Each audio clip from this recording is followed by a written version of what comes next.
This review, I'm going to be covering Apocalypse the Ride at Six Flags Magic Mountain. This is a GCI wooden roller coaster that was built in 2009, and many consider it to be one of the best GCIs out there, and some others don't like it as much. I'm in that category, and I'm going to explain why in this review.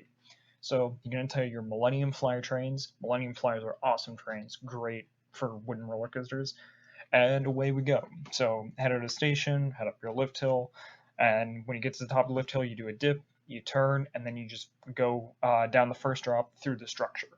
This is a great first drop. It gives you a lot of speed, and it's awesome. It gives you more than enough to complete the course. And you turn and you go up this little airtime hill. Only moment of airtime we get on this entire ride, but it is good airtime. It's ejector.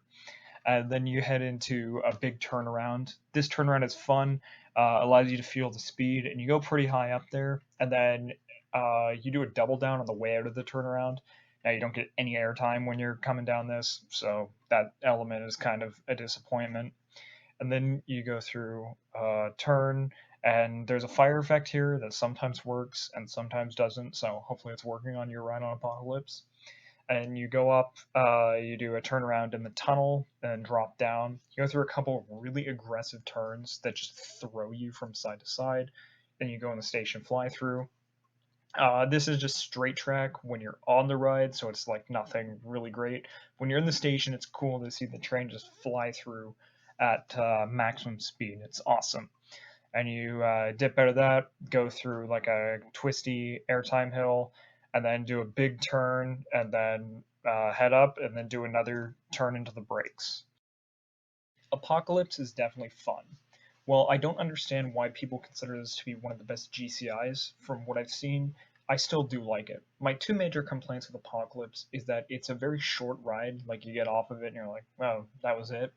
And the other one is that it's lacking on airtime. It only has one moment of airtime, and there are a few moments where there should be some, but there isn't. So that takes away from the ride experience at all. As far as like roughness or anything, it's not that rough. But if I was ranking this compared to other GCIs, I would probably rank Apocalypse towards the bottom. So for the overall score, I'm going to give Apocalypse a 7.5.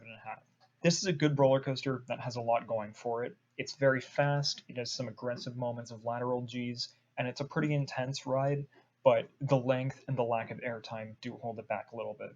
This is definitely not one of the best GCIs, and it's not one of the best coasters at Magic Mountain, but it is a good supporting lineup roller coaster for the park, and something you should ride if you have some time.